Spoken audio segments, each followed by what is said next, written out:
Zee 24 तास एक पाऊल पुढे। बातमी विदर्भातून वर्ध्यात विद्यार्थिनीचं शारीरिक शोषण केल्याप्रकरणी 2 प्राध्यापकांना निलंबित करण्यात आले। वर्ध्याच्या महात्मा गांधी आंतरराष्ट्रीय हिंदी विश्वविद्यालयातील हे दोन्ही प्राध्यापक आहेत। अरुणेश शुक्ला आणि शरद जयस्वाल अशी या प्राध्यापकांची नावे आहेत। महात्मा गांधी आंतरराष्ट्रीय हिंदी विश्वविद्यालयातील साहित्य विभागात सहाय्यक प्रोफेसर पदावर असलेल्या अरुणेश शुक्ला यांनी शारीरिक शोषण केल्याची तक्रार एका विद्यार्थीनं स्त्री अध्ययन विभागाचे प्रोफेसर शरद जयस्वाल यांच्याकडे केली होती। पण जयस्वाल यांनी याकडे दुर्लक्ष केल्यानं विद्यार्थिनीनं महिला उत्पीडन केंद्राकडे तक्रार केली।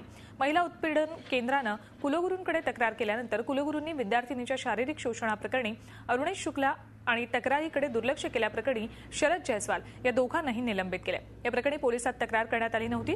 विद्यापीठ शासनाकडून चौकशी सुरू आहे। विश्वविद्यालयात विद्यार्थिनीच्या शारीरिक शोषणाचं प्रकरण पुढे आल्यानं सगळीकडेच खळबळ माजली आहे।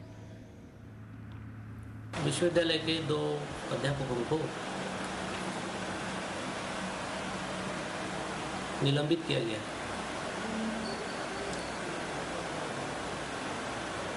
काय नाव आहे अध्यापकांचं? एक का नाम